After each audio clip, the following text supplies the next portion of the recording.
उसकी आंखों में जंगल की गहराई और एक अनकहा दर्द साफ झलकता था। कुछ महीने पहले एक हादसे में उसकी कुछ यादें खो गई थीं।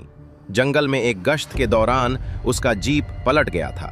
फिर भी वो ड्यूटी पर लौट आया था, जैसे जंगल उसका घर हो, उसकी जिम्मेदारी हो।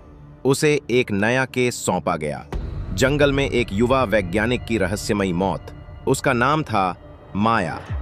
माया की फाइल उसके हाथों में थी, पर दिल में एक अजीब सी बेचैनी उठने लगी। हर पन्ना पलटते वक्त जैसे कोई पुरानी स्मृति उसे छू रही थी। माया की तस्वीरें, उसकी लिखी डायरी, जंगल के नक्शे, सब कुछ जाना पहचाना सा लग रहा था। दिमाग में धुंधली सी आवाजें गूंज रही थीं, पर कुछ साफ नहीं था। रवि केस में डूब गया।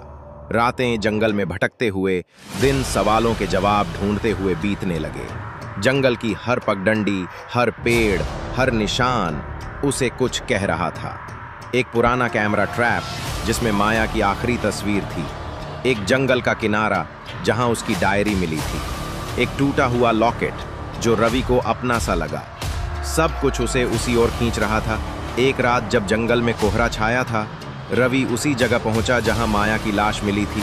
कोहरे के बीच जैसे उसकी खोई यादें लौट आईं, टुकड़ों में, पर अब तस्वीर साफ थी। उस रात रवि ने माया को देखा था।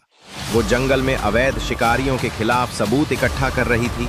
रवि को शक हुआ था कि माया शिकारियों से मिली हुई है।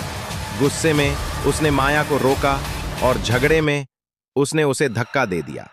माया चट्टान से टकराई और फिर वो चली गई। उसी रात रवि भागते वक्त हादसे का शिकार हुआ था।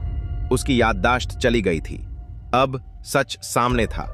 रवि ने जंगल के उस काले सच को देख लिया था जिसका गुनहगार वो खुद था। वो रेंजर स्टेशन लौटा, उसी मेज पर बैठा जहां माया की फाइल रखी थी। उसके साथी ने पूछा, रवि, कुछ पता चला? गुनहगार कौन है?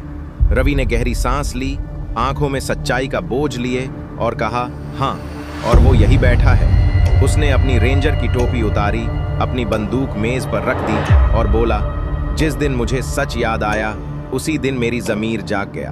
वो उठा, अपने साथियों की ओर देखा और कहा, कभी कभी इंसाफ का रास्ता अपने ही गुनाहों के जंगल से होकर गुजरता है।